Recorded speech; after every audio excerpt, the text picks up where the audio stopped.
What's going on, everybody? Welcome into an all-new episode of the Pack a Day podcast. I'm your host, Andy Herman. You can follow me on Twitter at Andy Herman NFL. Before we jumpstart things today, I want to kick things off with a huge announcement. April 19th, Wisconsin Timber Rattlers, they are going to be hosting a Pack a Day podcast at the ballpark night. I could not be more excited about this. A $10 ticket gets you box seats to the game, a live Q&A session with yours truly for an hour from 5:15 to 6:15 prior to the start of the game. And then, of course, you get to enjoy some great Timber Rattlers baseball as well. It's going to be right before the NFL draft, so we should have a ton to talk about at that time. Again, am so honored to be a part of this. They reached out to me. I could not be more thrilled. So make sure to check that out. The link is going to be in the show notes below. It's going to stay there, but make sure to check out those tickets. A $10 ticket gets you tickets to the game and access to the live Q&A. So make sure you get your tickets now. And again, super appreciative of the Timber Rattlers for having me. All right, let's jumpstart things after that with the injury report from Friday. A real mixed bag in this injury report. Let's start with those players that are out. Devondre Campbell, Darnell Savage, and Luke Musgrave. Luke Musgrave is not surprising. It sounds like he's still working his way back, and there's hopes that he can come back towards the end of the season. Whether that's a week away or 2 weeks away, we'll have to wait and see. But there was never really much chance of him playing in this particular game. Darnell Savage remains out. That means at safety, you're probably looking at Jonathan Owens and Rudy Ford again, although Anthony Johnson Jr. could get a look there as well. More on Rudy Ford in just a moment. And then Devondre Campbell. This one should not be surprising based on his tweet earlier in the week. He clearly felt that he was playing through injury, was not too pleased about it, and Matt LaFleur and Devondre Campbell, and seems like the team made the decision to let him get his body right per Matt earlier in the week. Clearly, his body is still not right, and he is not going to play in this game. I think that's probably best for both sides. What will now be interesting is to see, does he play again in green and gold? Does he play again this season? This could be his last season. We're going to have to track that as time goes on. But out for this game, Devondre Campbell, Darnell Savage, and Luke Musgrave.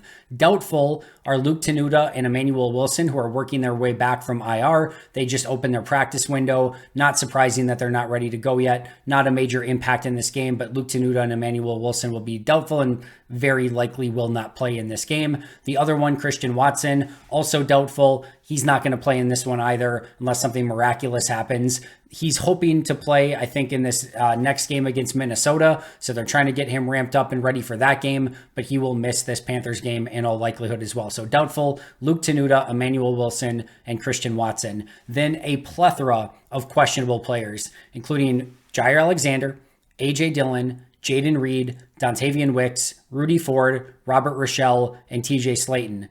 Which one of these go is, up to the eye of the beholder in this one. It's hard to predict which ones exactly are going to go. Jaden Reed did not practice on Friday. That could be a tell that he might not be ready to go. Now, he has toughed through everything so far. It's just probably going to be a game time decision for him, would be my guess. Maybe we'll get a report early from Schefter or Rappaport that he's good to go. I guarantee you if there's any capacity where he can play, he will play. But that's going to be one to monitor with him not practicing on Friday. The good news, the really good news is, as you mentioned, or as we mentioned on the questionable list, AJ Dillon is on the questionable list, but Aaron Jones is not. He looks good to go. It sounds like he's ready to ramp up his playing time, and Matt LaFleur seemed hopeful that they're going to be able to give him additional carries this week.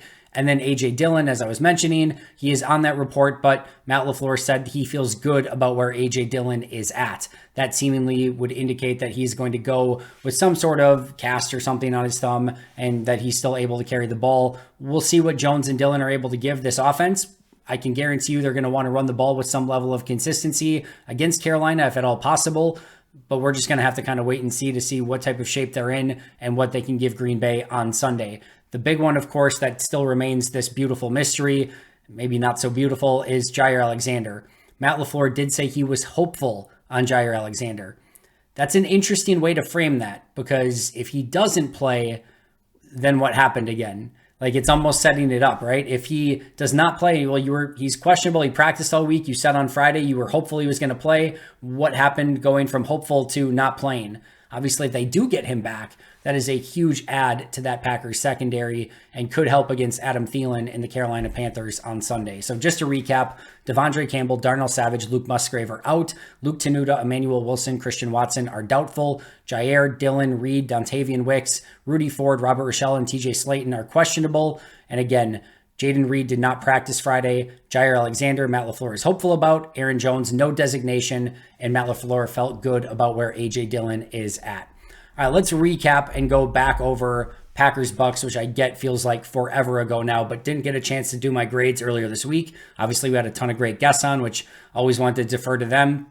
But I still want to go over grades from this week because I think things were actually pretty interesting as I went through this. The first thing I will note here that was most interesting to me as I went through this, I get to the end of my grades and the offense graded out as a positive plus 4.4 grade, and the defense was only a negative 1.35. The first thing I'll say there is the defense, that's still not good. It's a negative 1.35. But if you told me that Green Bay had a plus 4.4 on offense and a negative 1.35 on defense, I probably would have predicted that they won the game. I probably would have predicted that Green Bay put up more than 20 points on offense, specifically knowing that 7 of those came directly off a turnover inside the 5-yard line.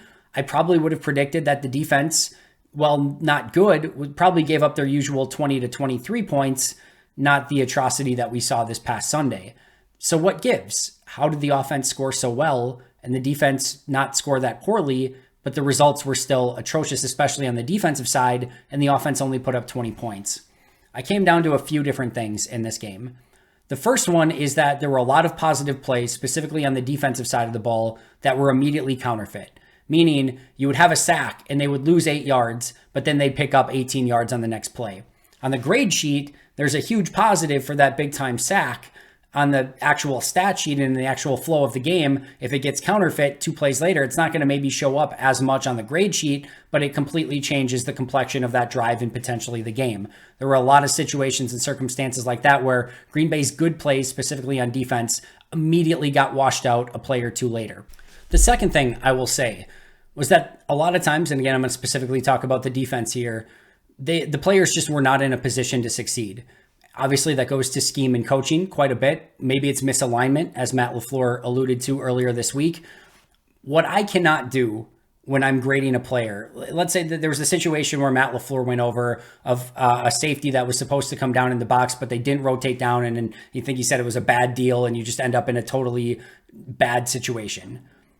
I can't know that that safety was supposed to come down in the box. I can't just say like, oh, yep, I'm guessing that safety was supposed to come down and he didn't, so I'm going to give him a negative grade. You get into just guesswork at that point. I'm grading the things that are actually gradable on the field. And if a player didn't do what they were supposed to, I can't grade that. That's not something that goes into the calculus as I'm doing this. I think there were probably situations where players were not in the spot that they were supposed to based on their own mistakes. And those just don't show up on the grade sheet. I think there are times where players were not in a position to succeed based on the play call that was made. There's a particular play on a 3rd down that I posted on Twitter earlier this week where Keyshawn Nixon, I think Orlovsky posted the same one. Keyshawn Nixon has 3 players that he has to defend all by himself. There's no way he can make a play on Chris Godwin on the play because he's got 3 people in his area. He was in no man's land no matter what. There's another play where like the safeties are 25 yards back and incapable of making a play. You're playing 9 on 11. There's just too many situations and scenarios where players were not in a position to succeed. So you can't grade them in a negative way if they never had the opportunity to make a play in the first place. It would be pretty rough for me to grade Keyshawn Nixon as a huge negative on a 1st down conversion because he couldn't cover 3 people all at once. It just wasn't good enough. And if players aren't in a position to succeed, you're not going to see it as a huge negative on the grade sheet. You are going to see it as a huge negative as you're watching the game. So that was another reason why the defensive grades weren't quite as bad.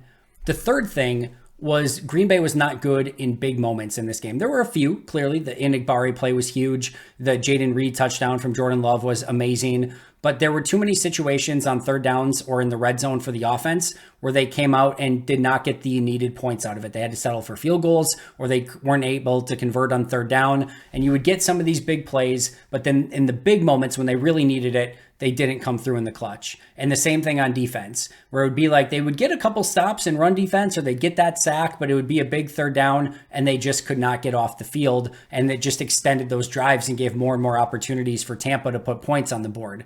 So those were kind of the really big things as to why the grades might actually look a little bit better than what the actual outcome of the game did. Again, you had players not put in a position to succeed, whether that be via scheme or not aligning correctly. And again, those are hard things to grade. You had big plays that were immediately counterfeit. And it was just a disjointed game overall that it didn't flow right. And as soon as, again, Green Bay made a big play, they weren't good enough in those big moments as well. Again, that's why the grades might seem a little bit better. But let's get to our top grades and bottom grades from this week. Top grades on offense, Jayden Reed, plus 1.05. I thought he was spectacular in this game. And it starts, of course, with the touchdown in the back of the end zone. To get those 2 feet in, to pay that awesome throw off from Jordan Love, it was just a work of beauty from both of them. It's going to go on both of their career highlight tapes.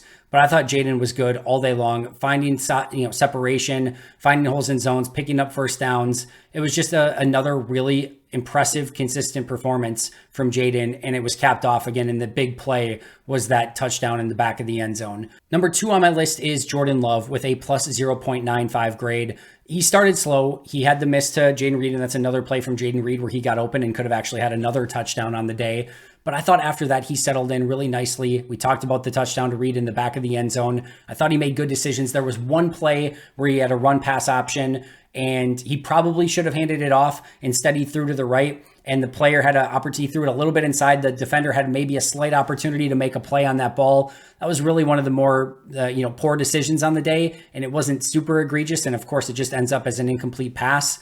Outside of that, I didn't think he put the ball in danger. There was a lot of RPOs that they gave Jordan a lot of autonomy to make those decisions. Outside of the one we just talked about, I thought he made the correct read far more often than not. Just a really steady, consistent performance. And I know he had the fumble at the end of the game on the 4th down. A couple throws he would have liked to have had back, no question about it. But I still thought this was a overall positive performance from Jordan. And again, that touchdown to Reed is going to go on his career highlight tape no matter what. It was just that beautiful of a play.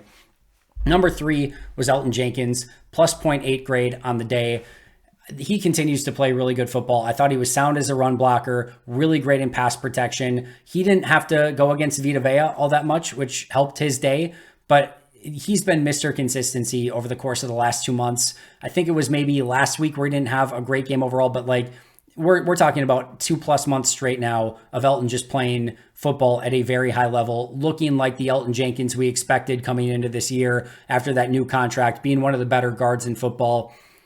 It's never been quite perfect for Elgton, but it's so fun to watch. And he's really come into his own and settled into this season. And I think he's to that point now where you can just kind of set it and forget it, not have to worry about left guard. And you know that he's going to give you a solid performance every single week. And in the NFL, with where the offensive line play is at right now, that is more than invaluable. We know he can play multiple positions, but he's playing so well at left guard, you really don't want to move him off of that spot. My bottom 3 on offense this week, Josh Myers, negative 1.05. I thought Myers had about 2 to 3 weeks of really good football prior to this week. He had a matchup with Vita Vea that not a lot of guys are going to enjoy that matchup. That's a tough day at the office. Vita got the best of him on a few different occasions. He just did not pass protect well. He did not run block well, fell off too many blocks, didn't have that same level of aggressiveness. Couple nice plays from him in this game, no question about it. I think he'll bounce back, but this was a little bit more like the Josh Myers we saw earlier in the season. Hopefully it's just a hiccup because he went against Vita Vea. But when I watch things breaking down on the offensive line, far more often than not, what I saw was Josh Myers as the key culprit on the line overall. Yosh Nijman, negative 0.25. Nothing egregious here, but I thought he was just far worse is maybe a lot, but he just wasn't as good as Rasheed Walker on the day. Gave up a couple pressures, and again, he has not been good in run blocking all year long. Didn't get that much playing time, didn't have any major blips that you were super concerned about, but just didn't think it was a positive performance from Yosh. And then Patrick Taylor, negative 0.2, had a couple plays in pass pro that I think he would have liked to have had back. Again, nothing egregious there either. Some noteworthy plays, or players, I should say, Dontavian Wicks, plus 0.35. Tucker Kraft, plus 0.75. He continues to play really great football these past 2 weeks as a blocker, as a pass catcher, run after the catch guy. Had the beautiful diving touchdown this week. Of course, the hurdle that didn't go exactly according to plan. I think Tucker would be the first to tell you that. But overall, he's playing really, really fun football. Rasheed Walker, plus 0.45 grade. The past 5 weeks, he's been in the positive every single week. He's just playing at a totally different level than he was earlier in the season. Zach Tom, Mr. Consistency with a plus 0.55 grade. And JRJ, John Runyon Jr., with his best game of the season, in my opinion, with a plus 0.4 grade. This is one where I actually thought he outperformed Sean Ryan pretty easily on this particular day. That hadn't been the case. And unfortunately, this was the day that Ryan actually got as many snaps as Runyon did. But in those limited snaps for both players, because they split him in half basically, I definitely thought Runyon was actually the better player on this particular day. All right, top 3 on defense. TJ Slayton plus 1.00 grade. I don't know what to make of TJ. TJ Slayton is the human embodiment of the 2023 Green Bay Packers. I don't know what I'm going to get on any given week. I want to say 3 weeks ago and 4 weeks ago, TJ Slayton was playing far too high, not playing physical, didn't look the part, just didn't even look like he wanted to play. And it was so disappointing because when he plays well, he is so impactful. That dude with that size, with that movement ability, he's a nightmare to play against. And then these past 2 weeks, he's looked otherworldly. He's looked fantastic. And again, you just don't know what you're going to get from him. It might be a bad game. It might be a meh game. It might be a great game. You just don't know. But these past 2 weeks from Slayton have been freaking awesome. And please, I am begging you, just keep playing that way because it seems kind of like just turning on flipping the switch sort of thing. But when he does, this defense, and I know they didn't have a great game defensively overall this week, it goes without saying, but they are much better when he plays that way in general. And he has the ability to just give them something different and give Kenny Clark some help up front. I thought he was awesome this past week. Kingsley Enagbare, plus 0.95 grade. A huge part of that has been the forced fumble recovery. But he's playing some good football as of late. I think really the best football of his 2-year career, probably over the past month. And this is another impressive performance. Had a solid day outside of the big. Forced fumble would have graded in the positive even without that play. So he continues to play well. And then number 3 on my list is Lucas Van Ness, plus 0.4 grade. I really like the way that he is coming along. Now, he needs to be schemed up a bit to show off some of that explosiveness and just playmaking ability. He's still not winning clean, but he is playing much better football. He's setting the edge better. He's better as a run defender. And when he gets that avenue to attack the quarterback, he is doing so. Nice sack this past week. He continues to show up when given opportunities. That's what you want to see, him show signs of progress. We're seeing that. They're doing a better job of scheming that, and he still needs to win one-on-one with some pass rush moves. That's going to take some time, but you love seeing him show up on the positive list, specifically in the top 3 this week. All right, that brings us to our bottom 3 this week. Number 1 on my list, Carrington Valentine, negative 1.10 grade. This was a tough one from Carrington, and it was a tough day for all of the defensive backs. Did not particularly like, just kind of the way he played in coverage. I thought there were times where he needed to attack a little bit more and he did not. Got beat a few times, both short, intermediate, deep. Just need to see a little bit more consistency out of Carrington. And without that, you're not sure. You're kind of going back to TJ Slayton. You're just not sure what you're going to get week in and week out. I was hopeful for a big game. I had predicted the Carrington Valentine pick 6. That clearly did not happen. Just want to see a little bit more consistency out of him. I really like the way he attacks the game as a run defender. Very poor. He does not want to come in and get his hands too dirty. A couple of plays where he could have come in and make a play and he kind of avoided contact on it. That was a huge reason for the negative in this one, but his pass coverage wasn't up to snuff either. Just need to see, like I said, a little bit more consistency out of him. And then you had the 2 off-ball linebackers, Devondre Campbell with a negative 0.95 grade, Quay Walker with a negative 0.75. They were beat all day in coverage. They did not make aggressive plays in the backfield. Quay had numerous opportunities. Go back and listen to the Mike Wall episode from yesterday. He went over, it was Sam Munson's video where he detailed all the different plays that Quay had these big mistakes and errors in the game. They were plentiful. And then Devondre, and I guarantee injuries are playing the part for both of these guys. Devondre clearly mentioned it this week and is not playing this upcoming week. I think Quay is banged up as well, but you're still held to a specific standard when you're out there. I didn't think Quay or Devondre met it this week. And again, they attacked those 2 in coverage all game long, and neither of them were up to the task in this one. The noteworthy one here is not a particular player, but rather my defensive line and edge grades this week all totaled up were plus 2.90. So that's all the defensive linemen and the edge rushers combined into one group. Plus 2.90. Of that entire group, everyone that played on the defensive line or at edge, only Colby Wooden had a negative grade, and he had a negative 0.05. So basically a neutral grade for him. Everyone else graded in the positive. At linebacker and defensive back, so the off-ball linebackers we just discussed, corners and safeties, those groups combined were negative 4.25. Only Anthony Johnson Jr. in that group did not grade in the negative, with a handful of snaps where he graded as a neutral 0.00 grade. Rough day for the defensive backfield, going basically off-ball linebacker, corners, and safeties. They did not hold up their end of the bargain at all. It was up to the Packers pass rush. If they got there, they could make things happen. They got 5 sacks on the day. If they did not get there, it was going to be a completion. It was almost as simple as that. And it was just a brutal day from everyone in that defensive backfield. Nobody really played well. As I mentioned, Anthony Johnson Jr., the only neutral grade. Corey Ballantyne comes in. He gives up the pass interference. Stokes had a tough day in his first game back. Just a really, really tough day, whether it was communication, misalignment, poor play, execution, all of the above. It was all evident at the linebacker, corner, and safety spots. All right, just to recap, top 3 players on offense, Jaden Reed, Jordan Love, and Elton Jenkins. Bottom 3, Josh Myers, Yosh Nijman, and Patrick Taylor. Noteworthy, Dontavian Wicks, Tucker Kraft, Rasheed Walker, Zach Tom, and John Runyon Jr. Top 3 on defense, TJ Slayton, Kingsley Enagbare, and LVN. Bottom 3, Carrington Valentine, Devondre Campbell, and Quay Walker. Shout out to our Hall of Fame and All-Pro members, Most Hated Minnesotan, PJ Wynn, John Wild, Shea Bradad, Arnaldo Espinoza, Jennifer Wright, Boom Handle, Lori Lord, Donald Lee, Baby QB, and NB1023. That's going to do it for me today, but until next time, and as always, go Pack Go.